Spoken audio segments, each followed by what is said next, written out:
माधवी की आंखों में सारा संसार अंधेरा हो रहा था। कोई अपना मददगार ना दिखाई देता था। कहीं आशा की झलक ना थी। उस निर्धन घर में वो अकेली पड़ी रोती थी और कोई आंसू पोंछने वाला न था।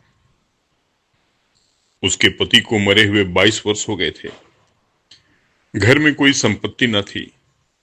उसने न जाने किन तकलीफों से अपने बच्चे को पाल पोस कर बड़ा किया था।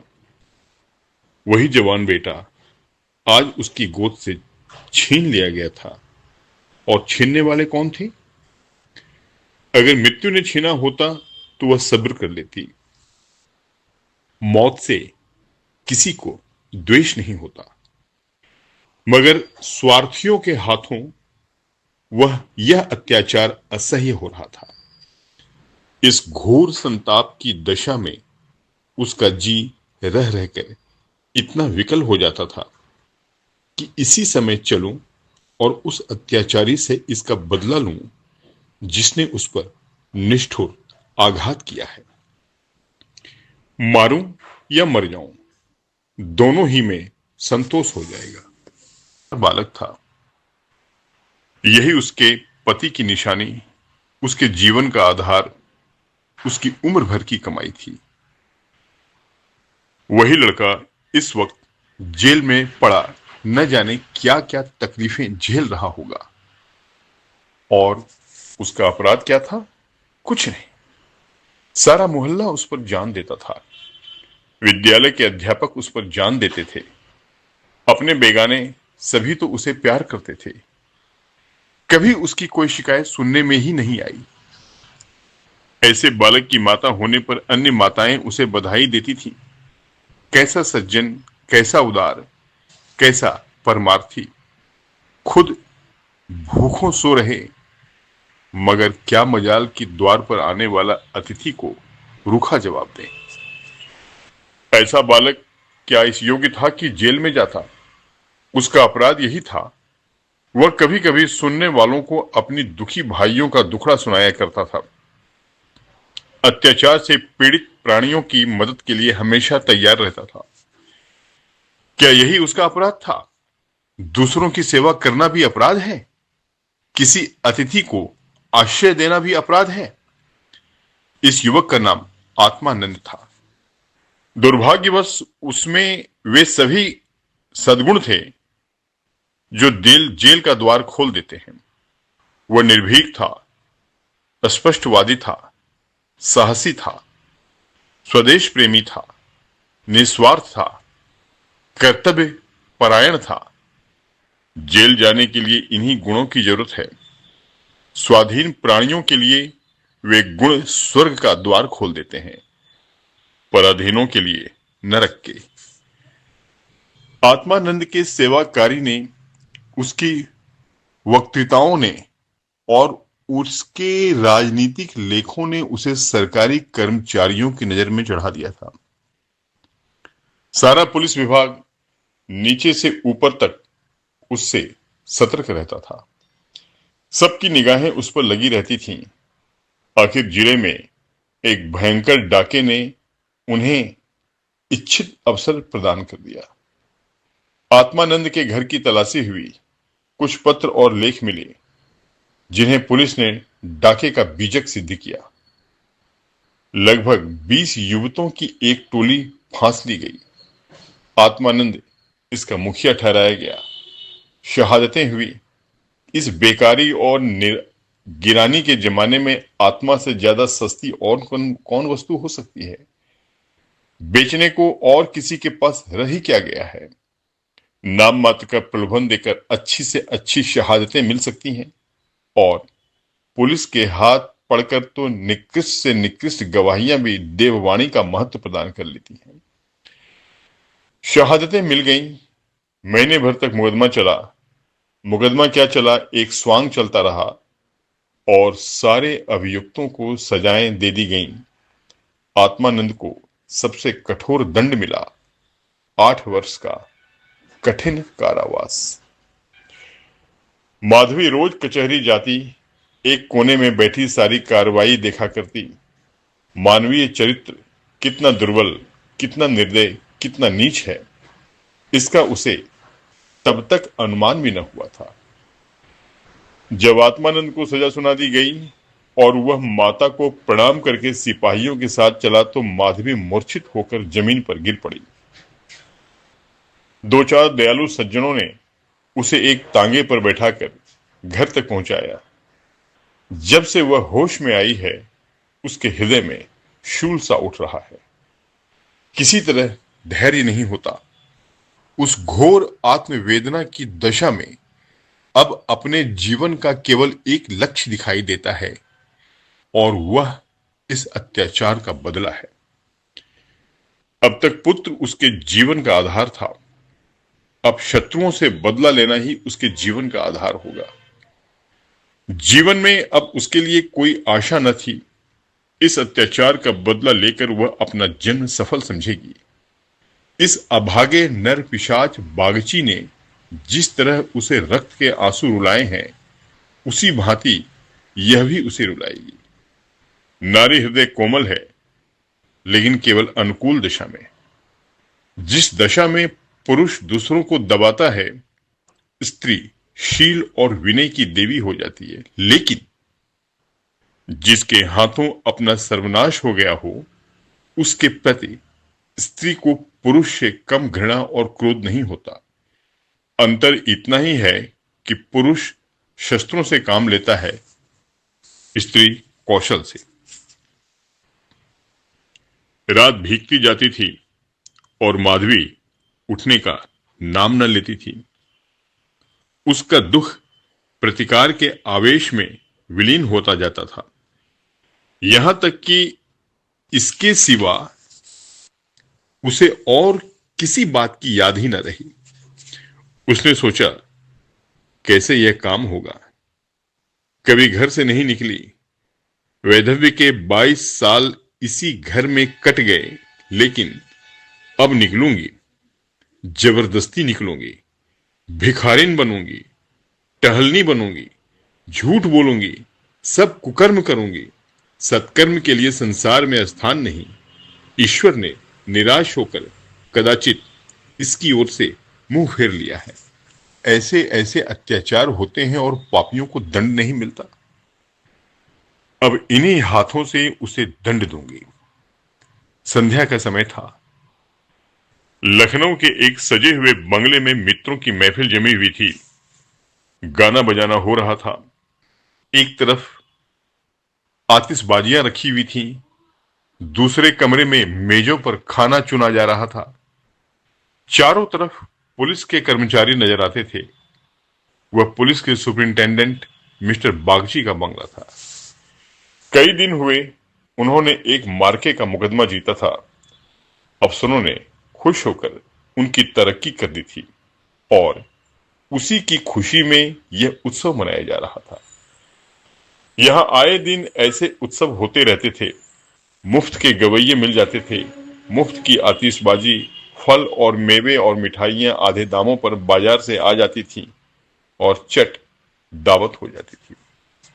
दूसरों के यहां 100 लगते, पर इनका 10 से काम चल जाता था। दौड़ धूप करने को सिपाहियों की फौज थी और यह मार्के का दुकान क्या था, वह जिसमें निरपराध युवकों को बनावटी शहादत से जेल में ठूंस दिया करता था। मजदूर और पल्लेदारों जो बाजार से दावत और सजावट के सामान लाए थे, रोते या दिल में गालियां देते चले गए थे, पर एक बुढ़िया अभी तक द्वार पर बैठी हुई थी। अन्य मजदूरों की तरह वह भुनभुना कर काम न करती थी। हुक्म पाते ही खुश दिल मजदूर की तरह दौड़ दौड़ कर हुक्म बजा लाती थी। यह माधवी थी जो इस समय मजूरनी का वेश धारण करके अपना घातक संकल्प पूरा करने आई थी। मेहमान चले गए, महफिल उठ गई, दावत का सामान समेट लिया गया, चारों ओर सन्नाटा छा गया, लेकिन माधवी अभी तक यहीं बैठी थी। सहसा मिस्टर बागची ने पूछा, बुढ़ी तू यहां क्यों बैठी है? तुझे कुछ खाने को मिल गया? माधवी, हाँ हुजूर, मिल गया। बागची, तो जाती क्यों नहीं? माधवी, कहाँ जाऊं सरकार, मेरा कोई घर द्वार थोड़े ही है। हुक्म हो तो यहीं पड़ी रहूं, पाव भर आटे की परवस्ती हो जाए हुजूर। बागची, नौकरी करेगी? माधवी, क्यों ना करूंगी सरकार, यही तो चाहती हूं। बागची, लड़का खिला सकती है? हाँ हुजूर, वह मेरे मन का काम है। बागची, अच्छी बात है, तू आज ही से रह, जा घर में देख, जो काम बताएं वह कर। एक महीना गुजर गया। माधवी इतना तन मन से काम करती है कि सारा घर उससे खुश है। वह दिन भर खाट पर पड़ी रहती हैं और बात बात पर नौकरों पर झल्लाया करती हैं, लेकिन माधवी उनकी घुड़कियों को भी सहर्ष सह लेती है। अब तक मुश्किल से कोई दाई एक सप्ताह से अधिक ठहरी थी। माधवी ही का कलेजा है कि जली कटी सुनकर भी मुख पर मैल नहीं आने देती। मिस्टर बागची के कई लड़के हो चुके थे, पर यही सबसे छोटा बच्चा बच रहा था। बच्चे पैदा तो हष्ट-पुष्ट होते, किंतु जन्म लेते ही उन्हें एक न एक रोग लग जाता था और कोई 2-4 महीने, कोई 70 साल जीकर चल देते थे। माँ बाप दोनों इस शिशु पर प्राण देते थे। उसे जरा जुकाम भी हो तो दोनों विकल हो जाते।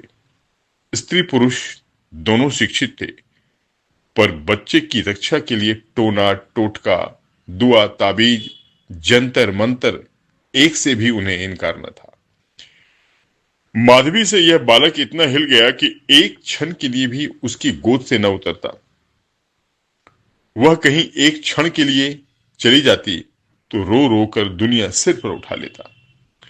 वह सुलाती तो सोता, वह दूध पिलाती तो पीता, वह खिलाती तो खेलता, उसी को वह अपनी माता समझता। माधवी के सिवा उसके लिए संसार में कोई अपना न था। बाप को तो वह दिन भर में केवल 2-4 बार देखता और समझता यह कोई परदेशी आदमी है। मां आलस्य और कमजोरी के मारे गोद में लेकर टहल न सकती थी।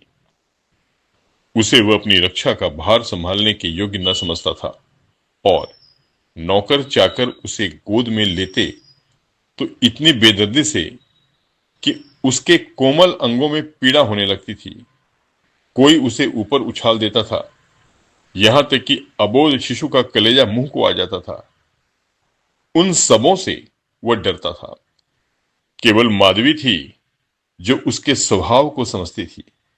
वह समझती थी कि कब क्या करने से बालक प्रसन्न होगा, इसलिए बालक को भी उससे प्रेम था। माधवी ने समझा था यहां कंचन बरसता होगा, लेकिन उसे देखकर कितना विस्मय हुआ कि बड़ी मुश्किल से महीने का खर्च पूरा पड़ता है। नौकरों से एक एक पैसे का हिसाब लिया जाता था और बहुधा आवश्यक वस्तुएं भी टाल दी जाती थी। एक दिन माधवी ने कहा, बच्चे के लिए कोई तेज गाड़ी क्यों नहीं मंगवा देती? गोद में उसकी बाढ़ मारी जाती है। मिसेस बागची ने कुंठित होकर कहा, कहां से मंगवा दूं? कम से कम 50-60 रुपए में आएगी। इतने रुपए कहां है? माधवी, मालकिन, आप भी ऐसा कहती हैं? मिसेस बागची झूठ नहीं कहती। बाबूजी की पहली स्त्री से 5 लड़कियां और हैं। सब इस समय इलाहाबाद के एक स्कूल में पढ़ रही हैं। बड़ी की उम्र 15-16 वर्ष से कम न होगी। आधा वेतन तो उधर ही चला जाता है। फिर उनकी शादी की भी फिक्र है। पांचों के विवाह में कम से कम 25,000 लगेंगे। इतने रुपए कहां से आएंगे? मैं चिंता के मारे मरी जाती हूं। मुझे कोई दूसरी बीमारी नहीं है, केवल यही चिंता का रोग है। माधवी, घूस भी तो मिलती है। मिसेज बागची, बुढ़िया, ऐसी कमाई में बरकत नहीं होती। यही क्यों, सच पूछो तो इसी घूस ने हमारी यह दुर्गति कर रखी है। क्या जाने औरों को कैसे हजम होती है। यहां तो जब ऐसे रुपए आते हैं तो कोई न कोई नुकसान भी अवश्य हो जाता है। एक आता है तो दो लेकर जाता है। बार बार मना करती हूं, हराम की कौड़ी घर में न लाया करो, लेकिन मेरी सुनता कौन। बात यह थी कि माधवी को बालक से स्नेह होता जाता था। उसके अमंगल की कल्पना भी वह न कर सकती थी। वह अब उसी की नींद सोती और उसी की नींद जागती थी। अपने सर्वनाश की बात याद करके एक क्षण के लिए उसे बागची पर क्रोध तो हो आता था और घाव फिर हरा हो जाता था, पर मन पर कुत्सित भावों का आधिपत्य न था। घाव भर रहा था, केवल ठेस लगने से दर्द हो जाता था। उसमें स्वयं टीस या जलन न थी। इस परिवार पर अब उसे दया आती थी। सोचती, बेचारे ये छीन झपट न करें तो कैसे गुजर हो। लड़कियों का विवाह कहां से करेंगे। स्त्री को जब देखो बीमार ही रहती है। उस पर बाबूजी को एक बोतल शराब भी रोज चाहिए। यह लोग तो स्वयं अभागे हैं। जिसके घर में 5-5 कुंवारी कन्याएं हों, बालक हो कर मर जाते हों, घरनी सदा बीमार रहती हो, स्वामी शराब का लती हो, उस घर पर तो यूं ही ईश्वर का कोप है। इनसे तो मैं अभागिनी ही अच्छी।